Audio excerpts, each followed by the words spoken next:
자, 나의 삶과 공동체가 행복한 부산의 미래라는 주제로 오늘 함께하고 있습니다. 부산 연구원 주최 제4차 부산 이니셔티브 포럼 오늘의 마지막 순서인 좌담회를 지금부터 시작하겠습니다. 네, 지금 들어오신 분들께서는 자리에 착석을 해 주시고요.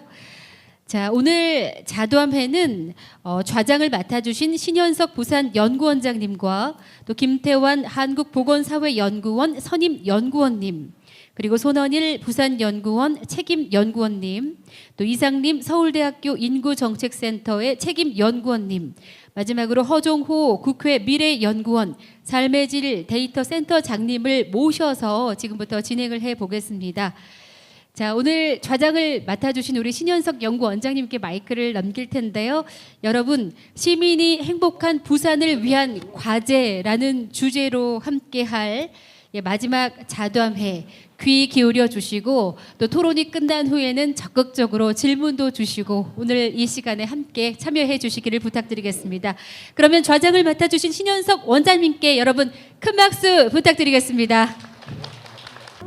섹션 1에서는 청년이 살고 싶은 도시, 그다음에 섹션 2에서는 행복한 공동체, 그다음에 그 어떤 행복을 주제로 기업의 역할 관련해서 저희 세션입니다.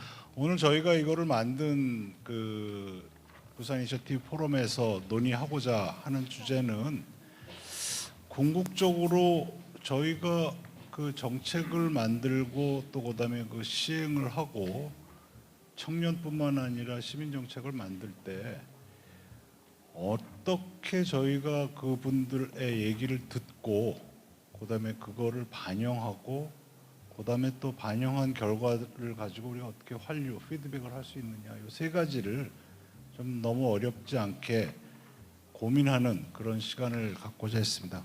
오늘 뭐 굉장히 긴 시간, 아까 뭐 2시서부터 3시서부터 쭉 좀 진행을 하면서 아마 굉장히 좀 많이 필요하실 수도 있겠지만 오늘 그 마지막 섹션은 제가 좀 정리하는 코멘트 의미에서 각 분들한테 오늘 좀 소감, 너무 어렵지 않게, 그 다음에 또 앞으로의 그냥 방향, 이렇게 좀 간략한 코멘트로 좀 마무리를 해주셨으면 좋겠습니다.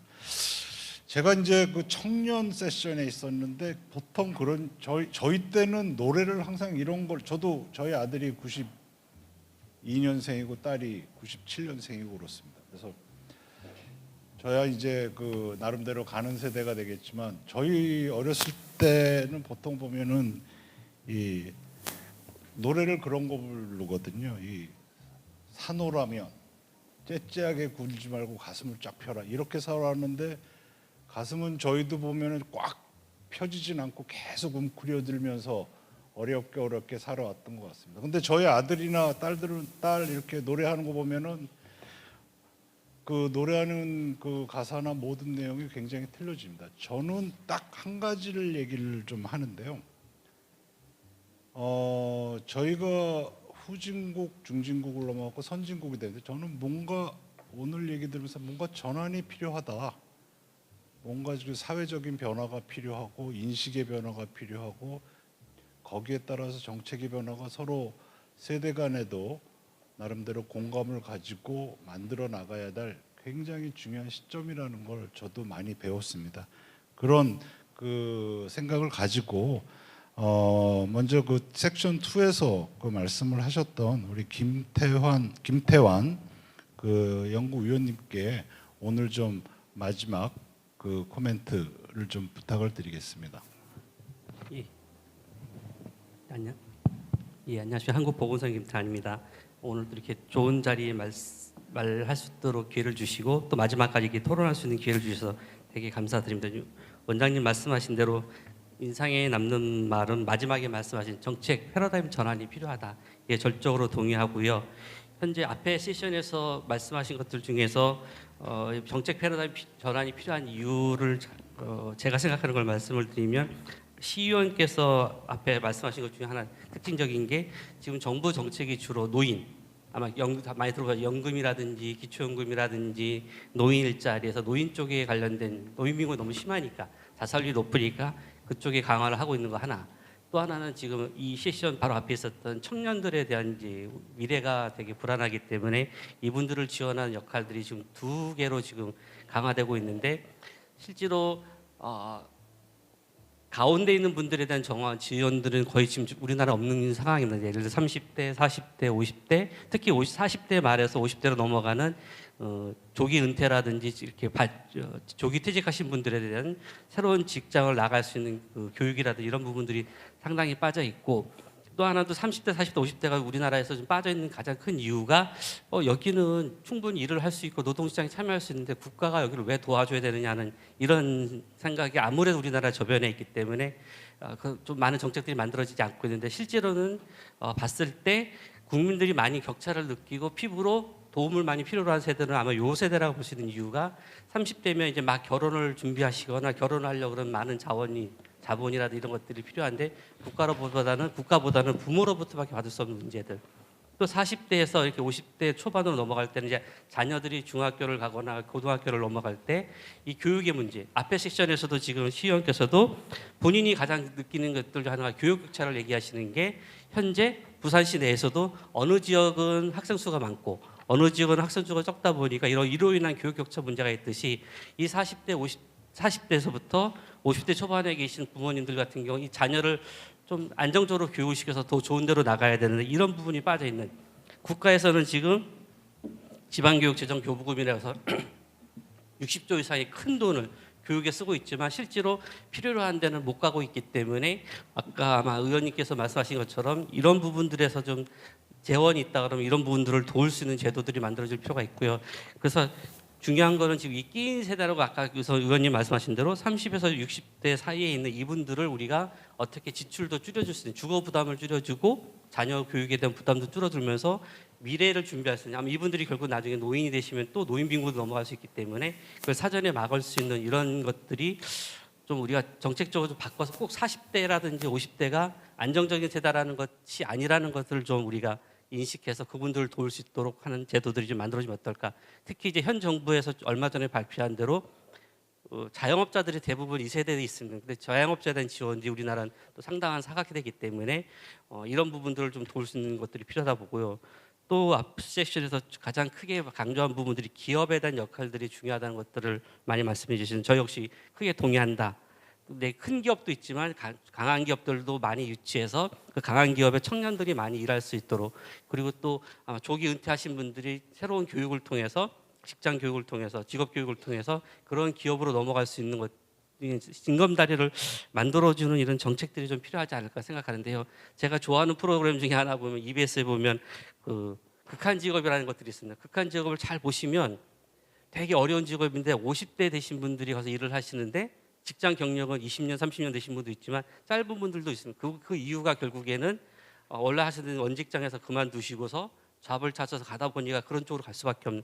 근데 그렇게 넘어갈 수 있도록 그래도 해주면 좋은데 많은 분들은 또 그런 데서 벗어나고 있기 때문에 이 부분의 지원들이 좀 부산 쪽에서도 기업과 직장이 50대 넘어가신 분들에 대한 연결고리를 좀 많이 만들어 주셨으면 하는 거고, 마지막으로 느꼈던 거는 과거에 이제 여러 정부들에서 또 이제 일자리라든지 경제 성장을 위해서 주요하게 강조한 게 이제 사회적 경제나 사회적 가치를 많이 강조한 부분이 있습니다. 아까 SK도 그래서 이런 부분을 강조하게 하기 위해서 사회적 가치를 다 강조하고 계신데, 개인적으로 최근에 많은 고민들은 정부가 아까 청년이라든지 그 60대 이런 50대 40대 이분들을 직장 교육을 시키고 교육을 시켰을 때 어디로 내보내는 것이냐.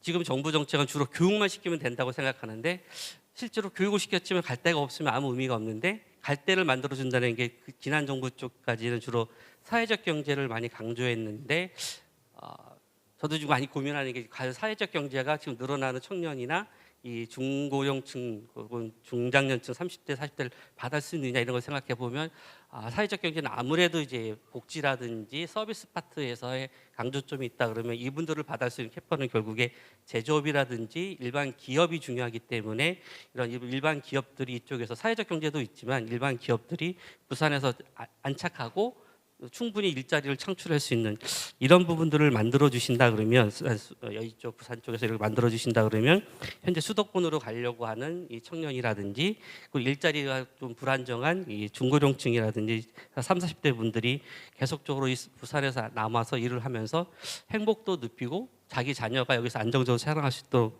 할 수 있는 근거 기반이 되지 않을까 이렇게 생각하기 때문에 머릿속에서 생각하는 거는 아까 말씀드린 원장님 말씀하신 대로 패러다임 전환이라는 게 꼭 노인과 청년이 취약계층이 아니라 이 30, 40대에도 취약계층이라는 것들을 충분히 인지해 주시고 이분들을 지원할 수 있는 제도들이 좀 만들어졌으면 좋겠다 하는 것들을 제안드립니다. 이상입니다. 아이, 뭐 진행할 땐 그러는데요. 박수는 크게 치고 웃을 땐 크게 웃고 이게 참 좋은 것 같더라고요. 우리나라 사람이 조금 인색한 게 있어요. 박수라든가 웃음이라든가. 그래서 같이 좀 그것도 공감은 공감하고 또 아니면 비판할 거 비판하고 이런 표현이 좀 좋은 게 좋은 것 같습니다. 제가 아까 그 세션에 청년 세션에 제가 있었는데요. 아까 우동준 이사가 그 얘기해줬던 얘기 중에서 이게 저희가 너무 청년뿐만 아니라 이런 세대들을 육성을 하고 키우는 위주의 정책을 하고 있지 않는가라는 저도 반성을 하면서 우리가 이걸 어떻게 하면은 포용을 할 수 있는 그런 정책 방향으로 같이 갈 수 있느냐. 물론 한쪽을 포기할 수는 없겠지만요. 그래서 이게 어떻게 보면은 육성과 이런 포용의 문제, 이 두 가지를 같이 청년 정책 관련된 부분들을 우리 손원일 팀장님께서 한번 그 1섹션 정리를 하시면서 좀 말씀을 좀 부탁드리겠습니다. 네. 그 우선은 제가 발표 앞서서 원장님께서 그 하여튼 박수도 크게 쳐달라고 요청하신 거 감사를 드립니다. 그래서 예 반응을 좀 크게 해주시면 감사하겠습니다. 예, 그 저희 세션 1에서는 청년이 살고 싶은 도시 그리고 미래가 있는 부산을 위한 과제라는 주제로 저희가 토론을 했고요. 그래서 이상민 박사님께서 구군 단위에서 인구 이동 그리고 사실은 저는 굉장히 인상적이었던 것이 실제 도시가 팽창하는 과정에서 여전히 성장 중심의 사고에서 도시가 여전히 만들어지고 있다, 형성되고 있다는 것들을 많이 느꼈습니다. 그래서 청년의 인구가 그 사실은 도시 내에서도 사실 격차가 있다라는 얘기는 굉장히 인상 깊었고 그게 그림으로 또 이쁘게 표현이 돼서 실제 청년들이 외곽으로 사실은 그것이 청년들이 좀 더 싸면서 좋은 곳으로 이동하면서 도시가 팽창하는 과정에서 신도시가 외곽으로 지어지는 그런 모습들을 보여주신 것이 저는 그 지도를 보면서 과연 우리가 이제 도시를 구현하고 디자인하고 도시를 형성해 간다는 측면에서 도시의 정책을 만들어 간다는 측면에서 좀 더 다시 한번 우리가 성장 중심, 과거의 성장 중심의 패러다임에서 좀 벗어나서 도시를 좀 바라봐야 되지 않을까라는 생각을 좀 하게 된 인상 깊은 과제였던 것 같습니다. 그리고 원장님께서도 말씀하셨습니다만 우동준 선생님께서 얘기하셨던 실제 지역 내에서 청년으로 산다는 것에 대한 과제를 받아 안으시고 사실은 그 주제에 대해서 개인의 삶과 그리고 관찰자로서 주변의 청년들의 삶을 바라보면서 그것들에서 느끼는 이야기들 해주셨고요. 그래서 저는 이제 사실은 우동준 쌤의 얘기를 들으면서 결국에는 시민으로서의 청년이다라는 관점이 많이 들었던 것 같습니다. 이게 시민이기 때문에 시민으로서의 권리와 그리고 시민으로서 누려야 되는 도시에서의 당연한 권리들 이런 것들에 대한 것들을 이야기하고 싶었던 거 생각이 들고요. 그리고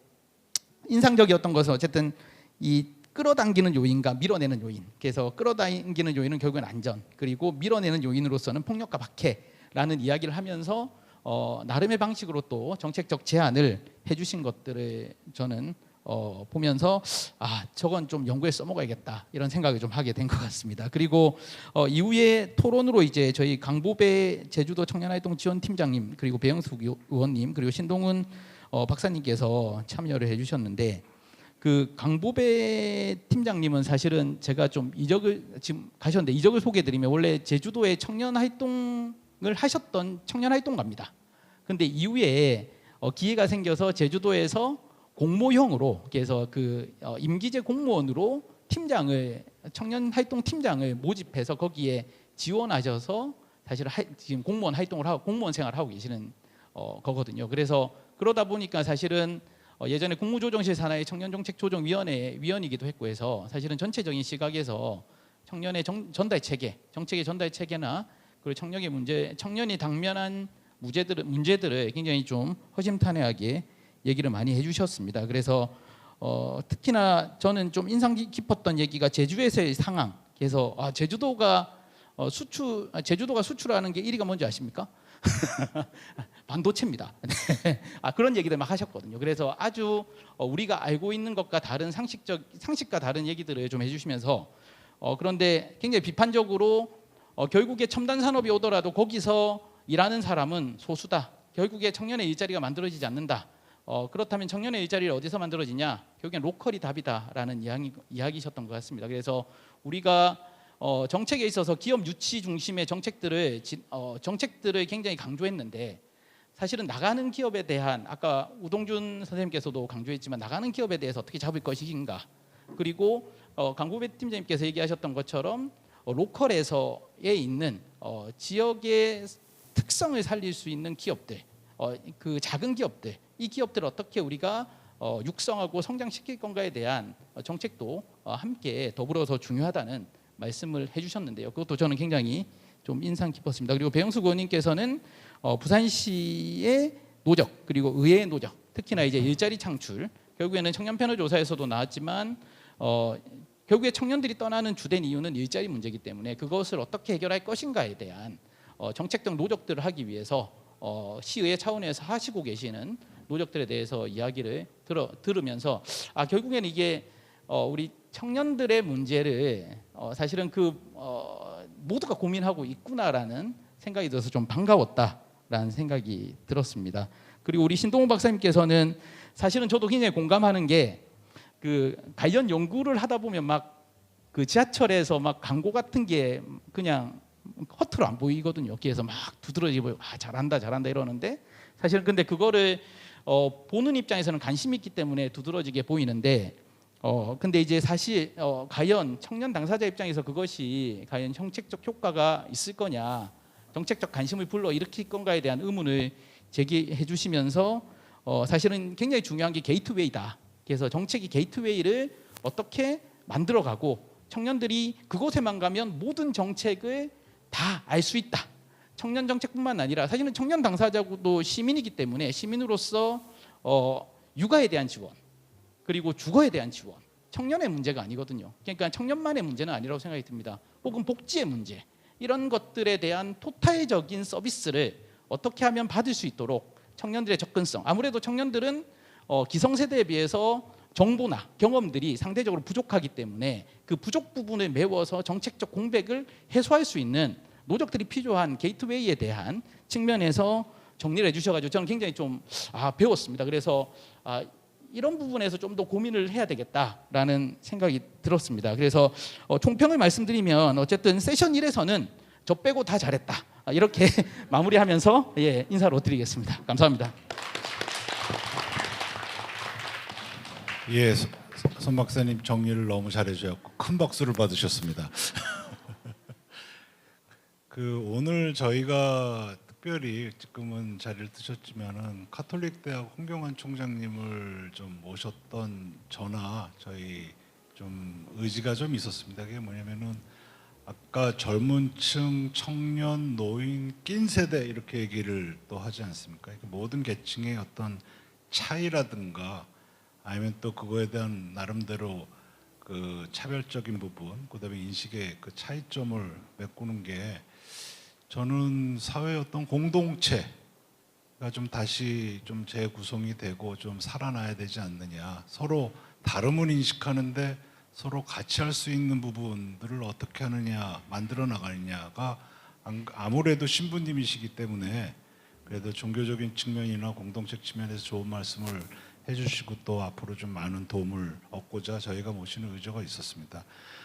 다음은 제가 앞에서 말씀드린 악마는 디테일이 있다고 했는데요. 앞에 그 청년 문제 관련해서 이성림 박사님께서 발표해 주신 내용 중에서 보면은 저희 부산 지역을 서울대학에 계시면서도 각 지역별로 인구 분포를 가지고 또 설명을 해 주시고 또 그거를 나름대로 공간적으로 파악을 해 주시면서도 그 요인을 좀 이렇게 찝어주시는 아주 디테일인데요. 실제는 악마는 디테일에 있는 게 아니라 원어는 신은 디테일에 있다를 우리가 그 카피라이트 하면서 악마는 디테일에 있다라는 그런 것으로 바뀌었었는데요.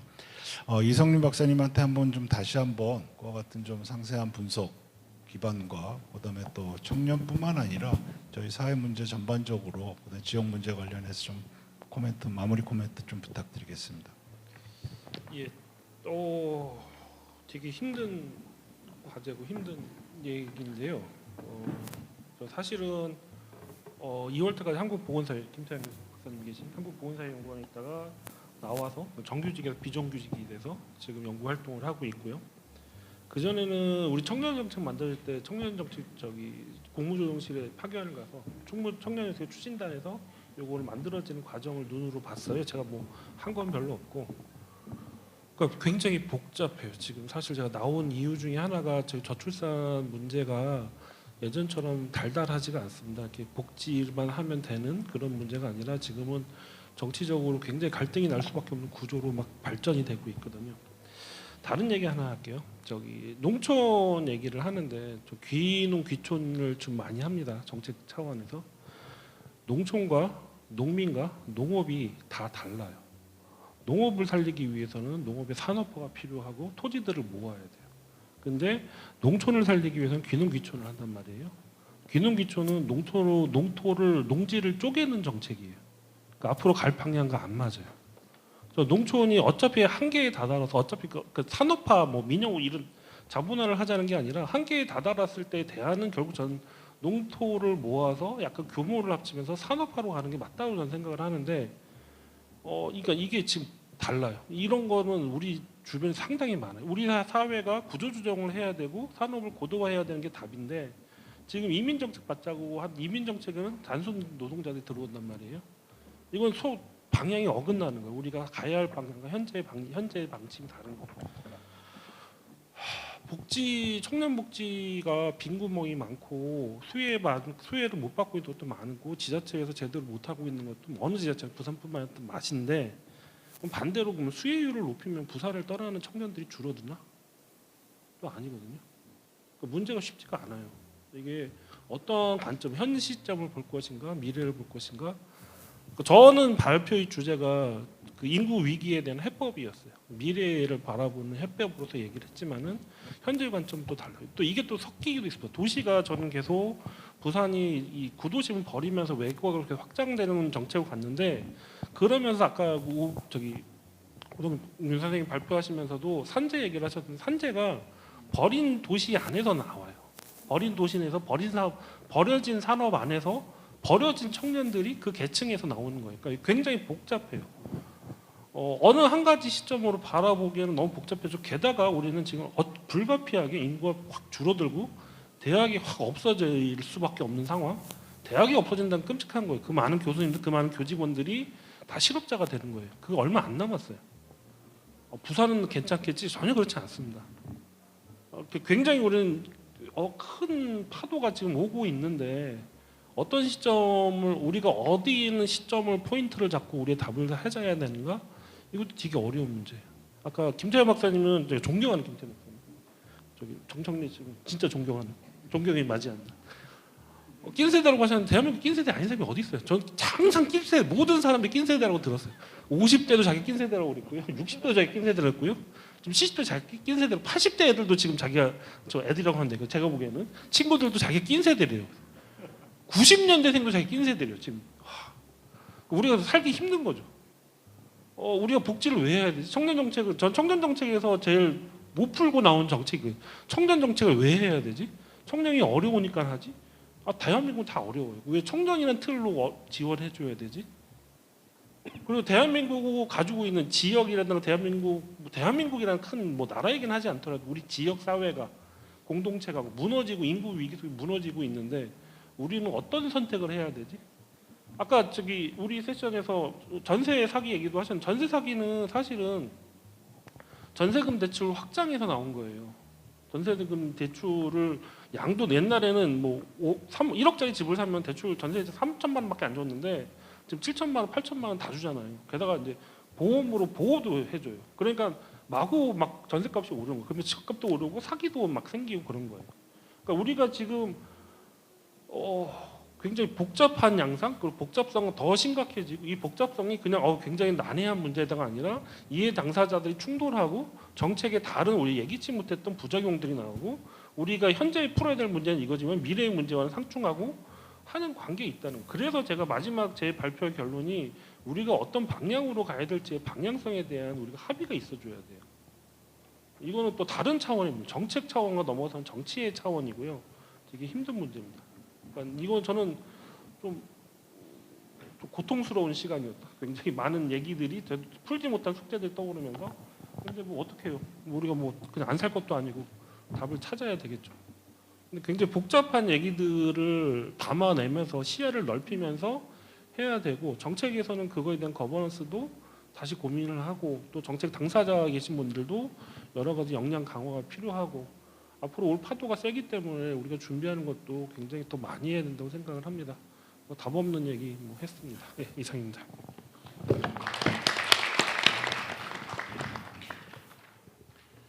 요즘은 저도 많이 반성을 합니다. 너무 저희 연구원도 지금 젊은 분들 자꾸 많이 나가시고 또 들어오시고 하는데 그거 자체가 저희가 너무 사회가 이 풀요인, 푸쇼인에 대한 명확하게 저희가 좀 생각이나 같이 할 수 있는 그런 공동체적인 인식이 많이 부족하지 않고 그다음에 이해가 부족하지 않나라는 생각을 많이 갖고 있고요. 반성도 많이 하고 있습니다. 하지만 그래도 보통 그런 얘기 하지 않습니까? 자식이기는 부모 없다고. 제가 보기에는 여기 지금 20대에서부터 저희 보면 한 60대까지 다 계신 것 같은데요. 결국은 앞에 이와 같은 문제점들은 미래를 위해서 청년들이 그리고 또 젊은 분들이 좀 개척하고 또 방안도 제시를 하면서 저희 같이 좀 나이 들어가는 그러네. 저도 낀 세대라고 얘기를 하는데 보니까 여태까지 저도 30대부터 낀 세대라고 그랬던 것 같은데 저희 낀 세대나 아니면 또 노인 세대들 또 같이 그 가이드 하는 그런 미래를 위한 좀 방안이 좀 한번 좀 제시가 되고 또 논의되는 것도 가치가 있지 않나 싶어서 꼭 국회 미래연구원에 계셔서 제가 마이크를 드리는 게 아니라 그래도 허정호 박사님께서 오늘 관련된 그 좀 기업의 역할뿐만 아니라 청년과 그 차이의 그 해소 문제 이와 같은 것들에 대해서 한번 좀 말씀을 좀 부탁드리겠습니다. 네, 안녕하세요. 국회 미래연구원의 허종호입니다. 저는 행복과 관련된 데이터를 생산하고 또 관련된 연구를 하고 있는데요. 행복도 또 만만치 않게 복잡한 내용이고 너무 다차원적인 내용이기도 합니다. 사실 이제 연구자면은 뭔가 근거를 가지고 좀 말씀을 드려야 되는데 행복이라는 것 자체가 연구가 된 지 굉장히 최근의 일이고요. 선진국을 중심으로 해서 행복을 증진시키기 위한 여러 가지 정책적인 시도들이 있지만 사실은 그런 것들이 굉장히 측정하기가 굉장히 어려운 측면들도 있고요. 또 그런 부분들이 뭔가 일관성 있게 증거가 쌓이기에는 아직 좀 시기상조인 경우들도 많다고 볼 수 있습니다. 그럼에도 불구하고 우리가 그 한국인이 왜 행복하지 않은가에 대해서는 몇 가지의 또 연구들이 있긴 합니다. 우리나라가 제가 발표했듯이 그 객관적인 경제 수준에 비해서 행복도가 떨어지는 아주 대표적인 나라이고요. 또 국가 내에서도 행복의 격차도 굉장히 큰 나라 중에 하나로 꼽히는데요. 그 중에 첫 번째가 경쟁의 과다를 이야기를 하고 있습니다. 이 경쟁이라는 것이 어떻게 보면은 이 자연스러운 것이고 또 경쟁이 가져오는 여러 가지 순이익적인 부분들이 사회에 또 굉장히 많이 있죠. 그리고 우리가 경쟁을 회피한다는 것이 또 불가능하다는 것도 우리가 여러 가지의 어떤 국가들의 사례를 통해서 알고 있는데요. 그럼에도 불구하고 우리가 경쟁이라는 것이 한국 사회에서 굉장히 과도하다는 측면을 우리가 부인할 수 없을 것 같습니다. 이러한 것의 그 기저에는 저는 어떤 사회에 대한 불안, 본인들의 미래에 대한 불안이 있다고 저는 생각이 됩니다. 청년들이 왜 서울을 가야 되냐, 수도권을 가야 되냐, 내가 이 살고 자라온 지역에서 내가 어느 정도의 수준에서의 삶을 살 수 있다면은 그것이 만약에 보장이 되고 내가 예측할 수 있다면은 굳이 떠날 이유가 있을까라는 생각들을 좀 하게 되거든요. 왜냐하면은 제가 태어났을 때만 해도 대부분 다 어떤 보다 더 경쟁이 있고 더 효율적이 높은 어떤 것들을 추구하기 마련이었는데 최근의 세대들은 또 그렇지 않은 경향들도 많이 보인단 말이죠. 본인들의 삶의 질, 행복을 위해서 오히려 너무 과도한 경쟁을 떠나서 자신들의 삶을 다채롭게 다양하게 추구하는 모습들이 나타나는 것들을 보면 저는 그 안에서 어떠한 대안의 어떤 힌트가 있지는 않은가라는 생각을 하게 됩니다. 그 뭐 좀 더 엄밀한 분석을 해야 되지만 사실은 이 수도권이나 이런 서울로 일자리를 찾아 떠난 청년들의 행복도가 또 떨어지는 경향들도 나타나기도 합니다. 그럼 여러 가지의 이유가 있을 수도 있겠죠. 본인들이 어떤 성취를 했음에도 불구하고 그 안에서 주는 여러 가지의 삶의 다차원적인 측면에서는 또 만족하지 못하는 경우들이 있을 수 있습니다. 그렇다면은 우리 그 지역 사회에서 이런 부분들을 좀 채워줄 수 있는 부분들은 없을까라는 좀 생각을 해봐야 됩니다. 우리가 적정한 수준에서 적정한 삶을 살면서 그 안에서 우리가 행복을 누릴 수 있다면 그 또한 굉장히 좋은 삶이다라는 어떤 인식의 전환이 좀 필요합니다. 우리나라 같은 경우는 아까 박사님들과 여러분들께서 말씀하셨듯이 뭐 어떤 구조적인 개혁이 필요한 것도 있지만요, 우리 안에서의 어떤 의식적인 개혁들도 굉장히 필요합니다.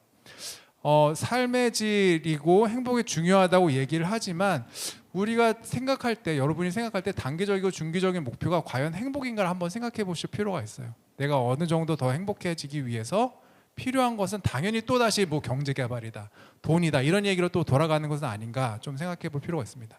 물론 돈과 행복이 반대에 있고 또 돈을 추구하는 것이 뭐 행복을 이제 뭐 저해한다라고만 볼 수는 없습니다. 그렇지만 우리 사회는 굉장히 과도하다고 생각이 되고요. 뭐 우리나라가 전 세계적으로 뭐 K컬처라든지 이런 문화들이 굉장히 각광받고 있는 이유는 그 첨단까지 가기 위한 여러 가지 굉장한 경쟁 체제를, 경쟁 구조를 거쳤기 때문에 그렇게 전 세계적인 것이 나타났다고 보여지거든요. 사실은 그렇다면 우리가 그 이면에 있는 여러 가지의 어두운 면들도 우리가 좀 지켜볼 필요가 있습니다. 그래서 우리 사회가 갖고 있는 여러 가지 청년들의 정신적인 문제들, 또 고령 또 이 노인들이 겪고 있는 여러 가지의 문제들, 이런 것들이 사실은 우리가 굉장히 불안하게 만들고요. 우리의 미래가 그렇게 나아가게 된다, 우리가 정신 차리고 뭔가를 열심히 하지 않으면, 뭔가 남들보다 우위에 서지 않으면은 이런 것들을 할 수 없다라는 생각들이 우리 저변에 깔려 있는 것들을 저는 부인하기가 굉장히, 저 또한 부인하기가 쉽지 않습니다. 그래서 빨리 뭔가를 이루어야 되고, 빨리 남보다 뭔가를 성취해야 되고, 남보다 더 좋은 곳에 가야 되고, 이러다 보면 점점 더 경쟁이 세지게 되고요. 이런 것들이 지역적으로 나타나는 게 저는 서울하고 수도권의 집중화라고밖에 설명이 안 될 것 같습니다. 우리가 좀 생각의 패러다임을 바꿔서 삶의 질을 우리가 추구한다, 내가 더 행복한 것들을 추구한다고 생각한다면 오히려 또 삶이 더 쉬워질 수도 있고, 어떤 측면에서는 이러한 여러 가지 복잡한 정책들이 다 필요하지 않을 수도 있겠다는 생각을 하게 됩니다. 그 제가 분석했었던 여러 가지 것 중에 하나는 이 사회 경제적인 어떤 지위들을 다 똑같다고 우리가 가정한다면 내가 사회적인 자본, 그러니까 내가 이 사회와 내 주변 사람들 얼마나 신뢰할 수 있고 또 서로 도울 수 있는지에 따라서 행복도가 굉장히 크게 달라지는 것들을 볼 수 있습니다. 이런 것이 우리가 남미와 우리나라의 굉장히 큰 차이입니다. 남미는 경제적으로 굉장히 우리보다 떨어짐에도 불구하고 우리보다 훨씬 더 행복하거든요. 그 이유는 어떤 사회적인 관계, 사회적인 이 사회가 가지고 있는 어떤 질적인 측면이 우리보다 우수하기 때문이라고 데이터는 말하고 있습니다. 그래서 이런 부분들을 우리가 조금 더 집중하고, 정책들도 우리가 어떤 일방적인 복지라든지 이런 부분들보다는 우리가 일상생활에서 누리는 여러 가지의 행복한 지점들을 건드려 줄 수 있고, 그런 부분들을 좀 더 증진시켜 줄 수 있는 방향으로 나아간다면 오히려 행복이라는 것이 조금 더 쉽게 풀리고 그렇게 되면서 여러 가지 문제들도 또 풀려나갈 수 있지 않을까, 그런 생각을 좀 해보게 됩니다. 네, 이상입니다.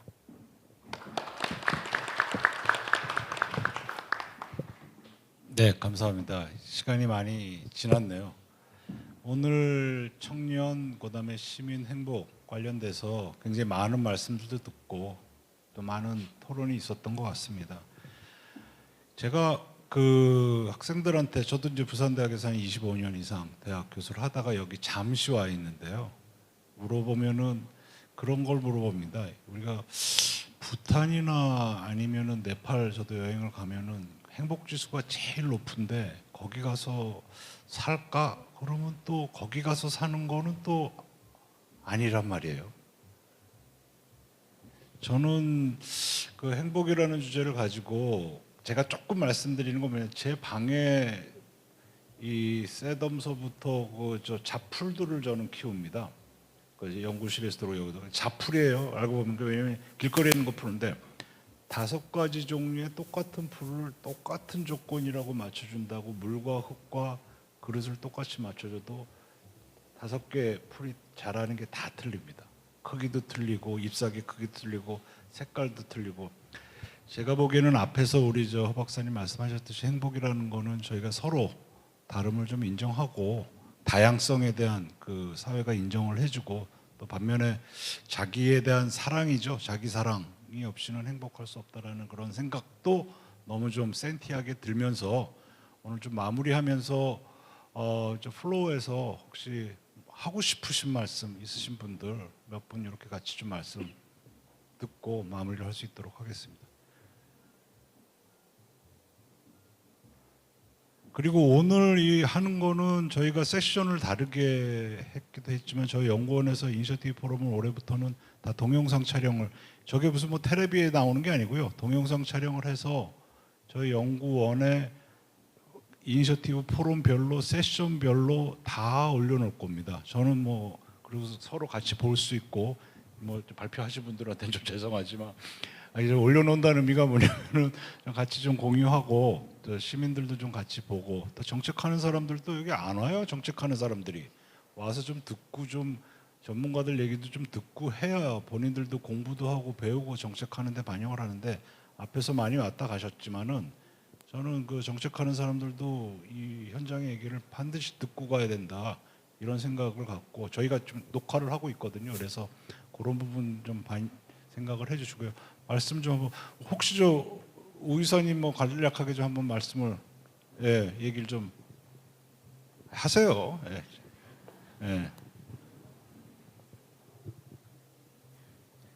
네, 사단법인 부산 청년들의 오동준입니다. 그 귀한 자리 초대해 주셔가지고 사실 오늘 이 포럼을 준비하면서 여러 청년들을 만나고 이야기를 들었고 제가 쉬는 시간에 가서도 해주었던 얘기 다 잘 전했다라는 말을 통화로 이야기를 했거든요. 그래서 늘 청년이라고 하면 대학생이란 이야기로 상정이 되는 건 그들의 생산성이 높다고 판단되기 때문인 것 같습니다. 그래서 오늘 제가 고민을 했던 건 시 차원에서 주목하지 않았던 이야기를 좀 전하고 싶다. 답은 잘 없어도 존재하고 있는 또 그들이 부산에 살고 싶어 하기 때문에 그 이야기를 잘 전하면 함께 대안을 좀 찾아볼 수 있지 않을까라는 기대로 이야기를 전했고 다들 너무 잘 또 들어주셔서 그게 제일 감사하고요. 아까 질문에서 전세 사기 이야기도 나왔지만 사실 청년 정책이 너무 넓다 보니까 기본권에 대한 이야기도 나오고 권리 구제에 대한 이야기도 좀 섞여 있는 것 같습니다. 분야도 정말 다양해지면서 복잡해질수록 그 각 해당하는 분야에 맞는 전문성도 필요해지는 것 같은데 저는 그 강보배 팀장님의 사례처럼 그 다른 지역에서 이야기하고 있는 분들의 현장의 사례나 담론이 부산에 많이 좀 전해질수록 막막해 보이는 다른 분야 영역에 대한 해법도 조금씩 보일 것 같다 생각을 합니다. 인권 관련해서는 보호관 제도가 있습니다. 그래서 권리 구제를 담당하고 있는 인권보호관 관련된 조례가 부산 진구에도 있고 여러 지자체에도 있는 편인데 청년 문제에서도 권리 구제에 대한 부분은 조금 특화해서 봐야 되지 않는가라는 생각을 하고 있고 그거는 보호관 제도나 혹은 센터에서의 어떤 팀장의 체제 안에서도 다뤄볼 수 있을 것 같아서 오늘 이야기에서는 잠깐 나왔지만 권리 구제에 대한 부분도 충분히 논의해 볼 수 있겠다라는 생각이 들었습니다. 초대해 주셔서 감사합니다. 감사합니다. 그리고 오늘 행사 준비하는데도 그렇고 저희가 작년부터 저희 부산연구원이 복지 분야 연구자분들이 대부분 저희 연구원에 오셔서 같이 연구를 하면서 이 복지 문제가 아까 뭐 안전 문제도 있고 환경 문제도 있고 또 일자리 문제도 있고 다 같이 연계가 돼 있고 통합적으로 고민이 돼야 되거든요. 그냥 나눠주는 복지도 중요하지만 같이 통합적으로 같이 연계돼서 어떻게 이 삶의 질 문제를 해결하느냐라는 거에 굉장히 연구원에서 고민하고 있습니다. 그래서 제가 두 분한테 간략하게만 좀 마무리 코멘트를 좀 부탁드리고 오늘 마무리했으면 좋겠습니다. 김두래 박사님 자꾸 책만 보고 계세요. 예, 우리 복지실장, 문화복지실장이신데 김두래 박사님이 좀 마지막 코멘트 해주시고 한 1분만. 그다음에 오늘 좀 전체 좀 기획을 좀 총괄을 좀 해주신 여기도 이제 사회학 전공이시고 저는 공학 전공입니다. 그래서 이런 얘기 잘 몰라요. 근데 우리 부원장도 한번 마지막으로 요 전체적인 코멘트를 한번 좀 한 1분, 2분 이렇게 좀 부탁을 좀 드리고 오늘 마무리를 하겠습니다. 네, 저희가 이번 이니셔티브 준비하면서 다 같이 저희 실에서 같이 준비했는데 저도 이제 삶의 질이라는 게 굉장히 큰 영역이고 대부분의 어떤 뭐 환경과 이제 교통이나 이제 도시나 이런 모든 것들이 또 궁극적으로는 이제 복지 분야 개인의 삶의 질을 향상을 하기 위한 이런 방향인데 실제로 이제 복지 분야에 대한 여러 가지 투자나 이런 예산이나 이런 것들이 이제 많이 증가하고 있지만은 그럼에도 불구하고 이제 행복과 이제 비례하느냐 이런 거는 조금 많이 눈으로 이제 측정이 될 수 없는 이런 것들이 좀 많은 것 같습니다. 그래서 저희가 앞으로 아까 저는 이 세션을 들었는데 이 세션에서 이제 부산 시민의 어떤 행복감이 높은 이런 부분에 대해서 저도 상당히 궁금하더라고요. 왜 이럴까? 그래서 우리가 보통은 이제 설문조사를 할 때 이제 안 좋으면 이게 왜 그런가 이런 걸 좀 물어보는데 제가 이제 호정호 박사님께 조금 이제 부탁드리고 싶은 거는 그런 부분도 이제 좀 조사를 할 때 한번 물어보시는 게 어떨까.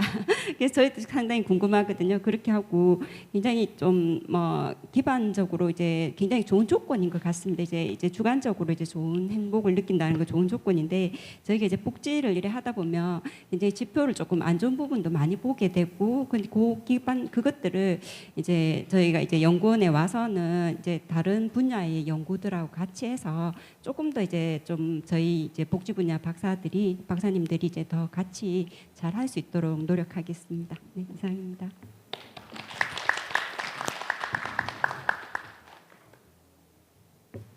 예. 포럼이 끝난 줄 알고 넥타이를 풀었더니 시키시네. 하여튼 이번 포럼은 전년도에 저희들 개원 행사 때 했었던 액티브 에이징 관련한 내용과 어울러서 이 제목 자체를 달기를 나의 삶과 공동체가 행복한 부산의 미래 이렇게 했습니다. 그래서 도시와 사람과 공간 그리고 공동체라고 하는 어떤 질서 속에서 갖고 있는 부산의 가장 큰 현안인 인구 문제 그리고 인구 속에서 그 라이프 사이클 속에 있는 인구의 어떤 문제 전반을 좀 한번 다뤄보자 했는데 청년을 좀 중심으로 했고요. 아울러 저희들이 기업과의 어떤 역할들 또 도시 속에서 살아가야 되는 다양한 사람들의 어떤 격차의 문제 거기에 따른 행복이라고 하는 시민의 어떤 목표를 어떻게 측정할 수 있을까를 같이 좀 고민했던 1세션과 2세션의 어떤 구분이 있었습니다. 그래서 앞서 아마 김정숙 교수님께서 말씀하셨던 인구학회에서의 얘기에 보면 세 가지의 어떤 사이클이 있었던 걸로 기억을 합니다. 그래서 그것이 사람의 어떤 것과 도시 공간과 기업과 이게 어떻게 이제 우리의 삶에 연결해서 갈 수 있을까라는 거고요.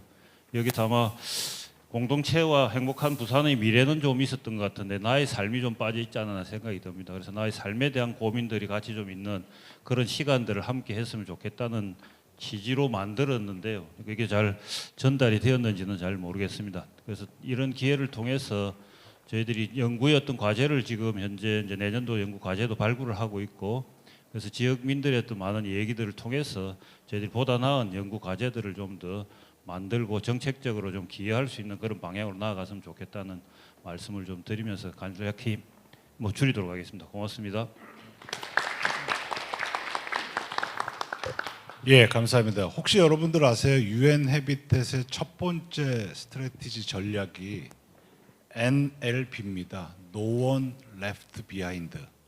이게 결국은 같이 가는 사회에서 저희가 오늘 토론을 통해 갖고 좀 더 많은 문제도 생각을 해봤지만 또 방안도 찾아 나가는 그런 시간이 됐으면 좋겠고, 저희 연구원에서도 좋은 정책 만들 수 있도록, 또 부산뿐만 아니라 국가 관련 정책을 만들 수 있도록 더욱 노력하겠습니다. 다 같이 참여해 주신 분들 감사드리고, 또 오늘 성공적으로 이끌기 위해서 수고해 주신 저희 연구원 직원분들께도 감사를 드리겠습니다. 이상 마치겠습니다. 감사합니다. 네, 마지막 자담회로 오늘 이 시간 마무리 알차게 해주신 신현석 좌장님과 패널 여러분께 마지막이니만큼 여러분 박수 한번 크게 부탁드리겠습니다. 네, 오늘 부산 연구원 주최로 함께한 제4차 부산 이니셔티브 포럼을 통해서 여러분의 머릿속에 어떤 도시 부산이 그려졌을까요? 오늘 이상님 연구원님께서는 이 시간이 풀지 못한 숙제가 가득한 고통스러운 시간이라고 표현을 해주셨는데요. 그런 시간으로 그치지 않고 오늘 우리 전문가 여러분께서 내주신 다양한 고견과 의견이 부산의 시정으로 잘 연결이 돼서 정말 청년과 부산 시민이 떠나지 않고 살고 싶은 도시 부산이 될 수 있으면 좋겠다, 이런 생각을 하는 시간이었습니다.